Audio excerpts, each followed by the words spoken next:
শুভ সন্ধ্যা। আসসালামু আলাইকুম। কেমন আছো আমার প্রিয় ভাই বোনেরা?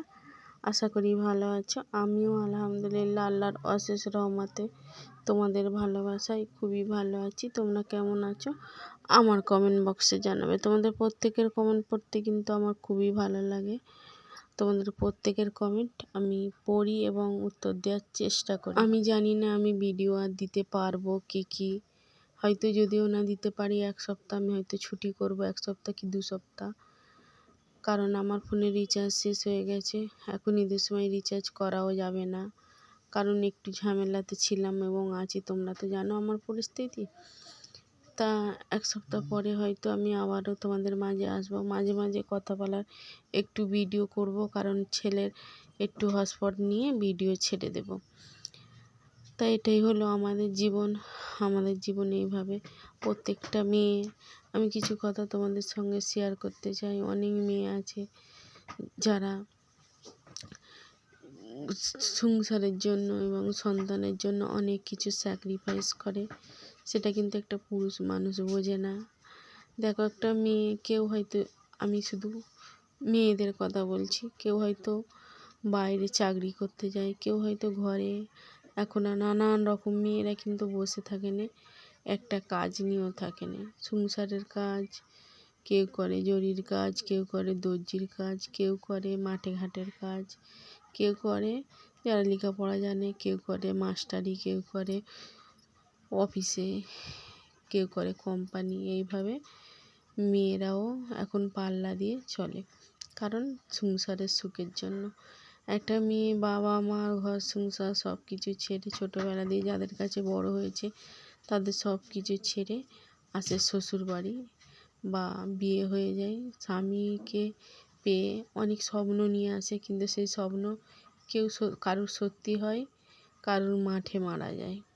কারণ সবার কপাল তো, সেই গান একটা আছে না, সবার কপালে সুখ সহে না, তাই তো সবাই সুখী হয় না।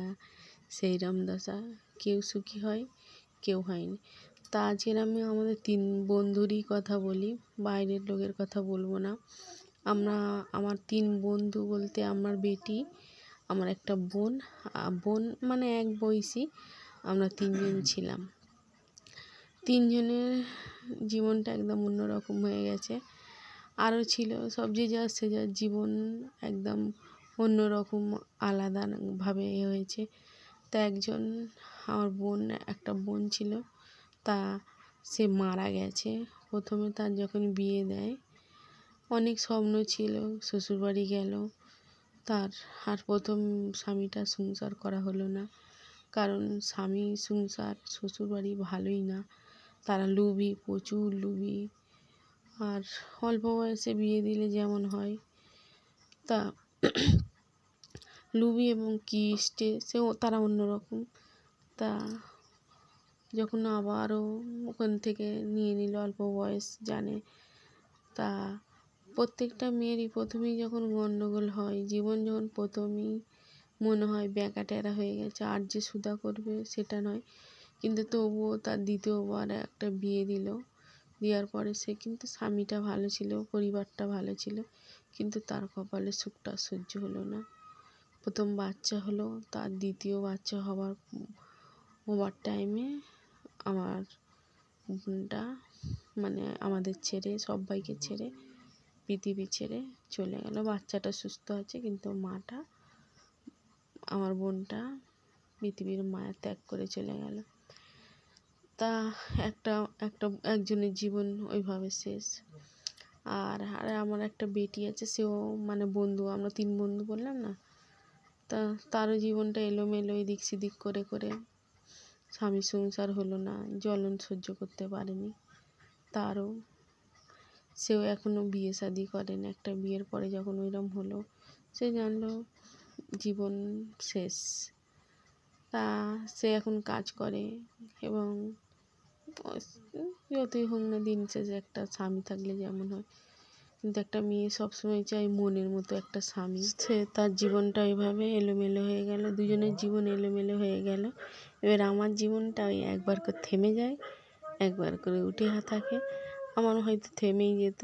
মাঝখানে আমার 2 সন্তানের মুখের দিকে তাকিয়ে আমি মানে থেকে যাওয়া জীবনটাকে আস্তে আস্তে এগিয়ে নিয়ে যাই। কী করব? দেখো, একটা মেয়ে যখন কাজ করে মানে অফিসে কাজ করে যারা, তা আমরা 3 বন্ধুই কিন্তু স্বাবলম্বী ছিলাম। যতটুকু কাজ কাম করি, যতটুকু পয়সা ইনকাম করি সংসারের ভিতরেই দিয়ে দিই, তবু কারোর কাছে না মন পাই। তা এইভাবে জীবন চলুক, যতদিন পারবে চলুক। হয়তো স্বামীর কাছে তার মনের মতো স্ত্রী হতে পারিনি, কিন্তু সন্তানদের কাছে তো মনের মতো মা হতে পেরেছি, এটাই অনেক।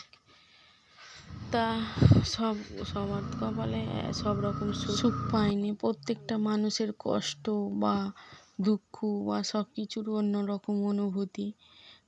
তা সে অনুভূতি যে যার অনুভূতি সে যার। হয়তো আমার 2 সন্তান আছে বলে এদের মুখের দিকে তাকিয়ে এদের হয়তো আমি জোরে কান্না করতে পারিনি, বা কারোর কাছে কোনো কথা বলতে পারিনি, না বলতে পারি, না উগলাতে পারি, না ফুটতে পারি। এদের মুখের দিকে তাকিয়ে শুধু জীবনটাকে চালিয়ে নিয়ে যাচ্ছি। হয়তো আমার জীবনটাও এইভাবে থমকে যেত বা দাঁড়িয়ে যেত কোনো এক সময়, হয়তো যে কোনো একটা ভালো কাজ করেছি, তাই আমার এই 2 সন্তান 2 ছাওয়াল ভালো হয়েছে। তোমাদের দোয়া এবং তোমাদের দোয়ার বরকতে আছি মোটামুটি ভালো। নিজে একজন মাথা তুলে উঁচু করে দাঁড়াতে চাইছি। এবং ইউটিউবের মাঝখানে তোমরা অনেক হেল্প করেছো, বা অনেক ভালো বন্ধু পেয়েছি, অনেক ভালো ভাই পেয়েছি, ভালো বোন পেয়েছি, ভাইয়ের বোন পেয়েছি। তা এদেরকে জীবন চলার পথে কিছু ভালো মন্দ মানুষ পাই, যাদের মধ্যে তোমাদের মতো কিছু ভাই বোন পেয়েছি, যাদের নিয়ে আমার অনেক স্বপ্ন আছে। যদি আমি কোনো দিন আগে বাড়তে পারি, তা তোমাদের জন্যই আমি আগে বাড়বো। তো আমার একটা ছোট্ট স্বপ্ন ওইটাই, যে আমি একজন ইউটিউবার হতে পেরেছি। তা ইউটিউবার পুরোপুরি এখনো হতে পারিনি, যতটুকু হয়েছি তা হতে পেরেছি তোমাদের ভালোবাসা। একটা সাধারণ গ্রামের মেয়ে হয়ে, সাদামাটা বউ, যার কোনো কেউ নেই এবং কেউ সাপোর্ট করারও নেই, কিন্তু আমার ছেলে মেয়ে এবং তোমাদের দুলাভাই করে। এদের সাপোর্টে আমি যা একটু নিজের নাম, নিজেরকে চিনার পরিচয় পেয়েছি, এটাই অনেক। যে আমাকে চিনতে পেরেছে, তখনই আমার আশেপাশের মানুষগুলোই আমাকে চিনতে পারেনি। তা এখন তবু আমাকে কিছু মানুষ চিনতে পারে, যাদের জন্য আমি এখন মমতা জাপা হয়ে রয়েছি তোমাদের কাছে। আর এটাই আমার কাছে সবথেকে বড় পাওয়া। চলার পথে তোমাদের মতো বন্ধু পেয়েছি। অনেক মানুষ কিন্তু বন্ধু বা ভাই বা আপন মানুষ পায়নি সাথে, কিন্তু আমি পেয়েছি তোমাদেরকে নিয়ে এগিয়ে চলছি। এখন হয়তো আমি কিছুদিন ভিডিও দিতে পারবো না, কিন্তু পরে ভিডিও দেব। কিন্তু যদি মনে করো দেখো আমার ভিডিও, আর যদি মনে করো যে থাক দেখবো না, আমি কারোর উপরে রাগ বা অভিমান বা কষ্ট পাবো না। তোমাদের যদি মনে হয় আমার ভিডিওগুলো দেখো। আর যদি বলে যে থাক পরে দেখবে, তাও দেখো। তা আমার পাশে এতদিন তোমরা থাকার জন্য তোমাদেরকে অনেক ভালোবাসা। এখন কিছুদিন আমি হয়তো আমার ব্লগ ভিডিও দিতে পারবো না, হয়তো আমার কথা বলার ভিডিও মাঝে মধ্যে 1-2 দেবো, আমি কেমন আছি। আর তোমাদের কমেন্ট আমি দেখবো, কারণ ওর বাচ্চার ফোন থেকে আমার ছেলের ফোন থেকে একটু হটস্পট নিয়ে দেখবো, বা তোমাদের সঙ্গে আমি কিছু একটা যোগাযোগ রাখবো। কারণ ইউটিউব তো আমাদের কাছে একটা নেশা। এই নেশা আমাকে ভালো রাখার নেশা, বা আমার দুঃখ কষ্ট ভোলাবার নেশা। এর থেকে অনেক দুঃখ কষ্ট এবং সব কিছু ভুলে যায়। এই তোমাদের সঙ্গে এত যে বকবক করি না, অনেকটা কষ্ট আমার নিবারণ হয়। আমি কিন্তু খুব জোরে কাঁদতে পারিনি। মাঝে মাঝে মনে হয় অনেক জোরে কান্না করি, বা চিল্লে কারোর বুকে মাথা রেখে অনেক কাঁদি, কিন্তু না, সেই পরিস্থিতিতে আমি থাকতে পারিনি, কারণ এদের দুজনের জন্য আমার চোখ দিয়ে পানি আসেনি, আর কষ্ট বলে আমি পাইনি। তা তো এইটাই হলো আমার ভালো থাকার জায়গা। তা আজকের এই পর্যন্ত, আবারও কোনো এক সময় দেখা হবে যদি আমি বেঁচে থাকি। তাহলে তোমাদের সঙ্গে দেখা হবে আবারও কোনো একটা ব্লগ ভিডিওই বলো আর কথা বলার ভিডিও। সবাই ভালো থেকো, সুস্থ থেকো, আমার পরিবারের জন্য দোয়া করো, আমার জন্য দোয়া করো, আমিও তোমাদের জন্য দোয়া করব। আজকের মতো আল্লাহ হাফেজ, ভালো থেকো।